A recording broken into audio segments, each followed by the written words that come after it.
बीकानेर के दौरे पर खूब गरजे हनुमान बेनीवाल, और ऐसा ऐसा गरजे कि जब भी गरजते हैं तो कुछ एक चुनिंदा नेताओं को अपनी भाषा में अपनी बोली में ले ही लेते हैं भैया। और कल किस किस को लिया? हरीश चौधरी को लिया। न जाने हरीश चौधरी से तो उनका क्या ही बेर है कि याद कर ही लेते हैं। कह रहे थे, मैं तो उनको ध्यान से सुन रही थी, वो कह रहे थे कि 15 साल छोटे आदमी को तो नेता बनाना चाहता है, उसके आगे पीछे घूम रहा है। मतलब कि सचिन पायलट की बात कर रहे थे कि सचिन पायलट के आगे पीछे घूम रहा है, 15 साल छोटा है फिर भी। ईसु बढ़िया तो भाई साहब माँ के पास ही आ जाओ।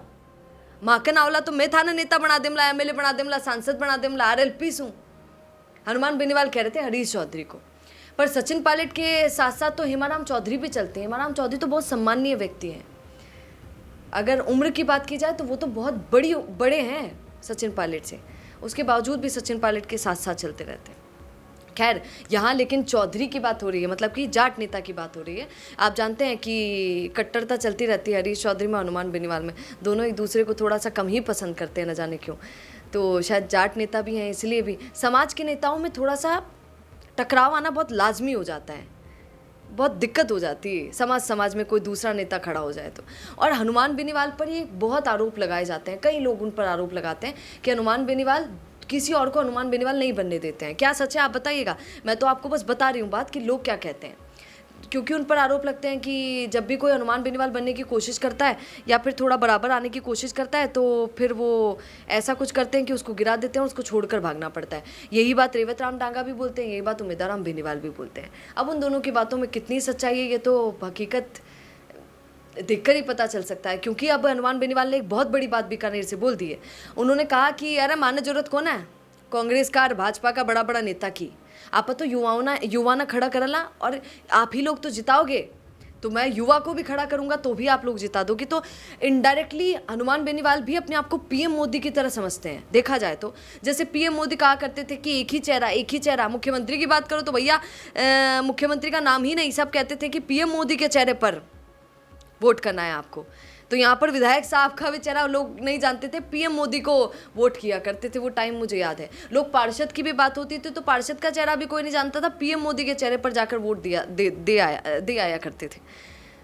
तो यहाँ पर क्या हनुमान बेनीवाल भी अपने आप को पीएम मोदी की तरह पब्लिश कर रहे हैं, अपने आप को लोगों के सामने रख रहे हैं कि भैया मेरे चेहरे पर ही आरएलपी चल रही है तो मेरे चेहरे पर ही सब वोट दे देंगे, चाहे मैं किसी को खड़ा कर दूँ। बात तो बड़ी है, क्योंकि अगर आरएलपी की बात की जाए तो एक ही चेहरा सामने आता है।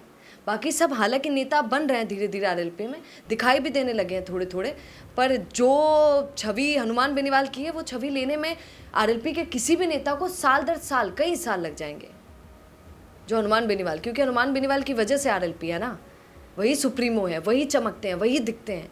और शायद हनुमान बेनीवाल को भी वही लोग पसंद हैं जो थोड़ा सा उनके जितने ना हो जाए। क्योंकि एक बार मुझे उनका याद है, उन्होंने एसआई पर धरने पर शहीद स्मारक पर बैठे हुए थे तो कह रहे थे कि हर लड़को चाहवा कि हनुमान बेनीवाल बन जाओ।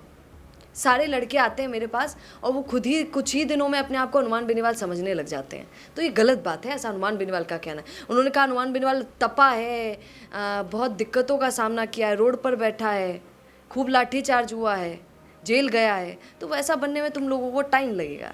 पर क्या आपको भी लगता है कि हनुमान बेनीवाल अपने आप को पीएम मोदी की तरह पब्लिश करें, अपने आप को आरएलपी में वो बस मतलब कह दे कि हाँ हनुमान बेनीवाल है तो सब है। हनुमान बेनीवाल के चेहरे पर लड़कों को जिनको भी खड़ा किया जाएगा उनको सबको वोट मिल जाएगा। क्या ऐसा है? कमेंट जरूर कीजिएगा और बने रहिए द फैक्ट इंडिया के साथ, क्योंकि याद रखिए हम फैक्ट्स पर बात करते हैं भैया। नमस्कार। बिजनेस अच्छा हो सकता है, लेकिन अगर नाम नहीं दिखा तो पहचान कैसे बनेगी?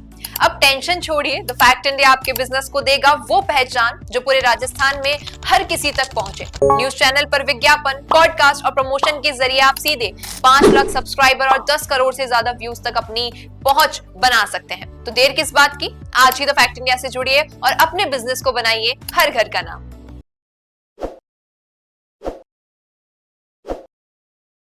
ताज़ा खबरों के लिए विजिट करें द फैक्ट इंडिया की वेबसाइट और डाउनलोड करें द फैक्ट इंडिया ऐप।